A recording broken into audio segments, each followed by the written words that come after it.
Sboccia la primavera del Prosecco superiore. Dal 15 marzo all'8 giugno 15 mostre dedicate al vino con le bollicine organizzate dalle Proloco della provincia di Treviso. Una rassegna che si conferma da 19 anni grazie allo straordinario successo di pubblico riscosso dal Prosecco e dal suo territorio, cresciuta grazie alla passione e al lavoro infaticabile di tantissimi volontari delle Proloco trevigiane.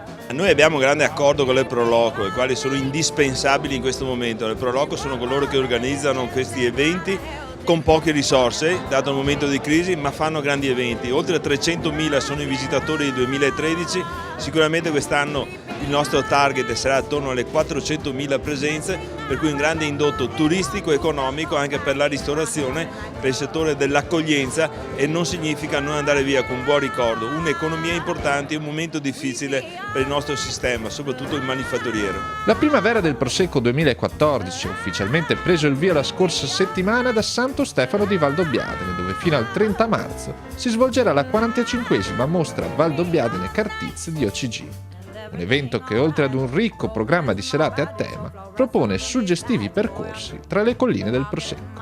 2 o 3 volontari ogni domenica mattina accompagna un gruppo di massimo 20 persone, cada uno, per far vedere le nostre colline e assaporare con soppressa formaggi e prodotti tipici con una tappa durante il percorso, giusto per far vedere questo nostro territorio che secondo noi è un biglietto da visita non indifferente. Protagonista da 19 anni della promozione del prodotto principe della marca trevigiana, la primavera del Prosecco non ha mai smesso di innovarsi e anche quest'anno presenta importanti novità.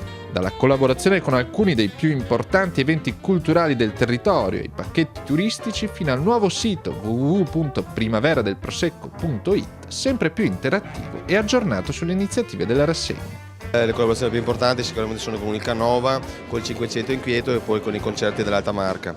Poi da aggiungere chiaramente quello che già si faceva nel passato, come il premio giornalistico, il premio fotografico, e con i ristoratori sicuramente nella logica di fare una sinergia di territorio.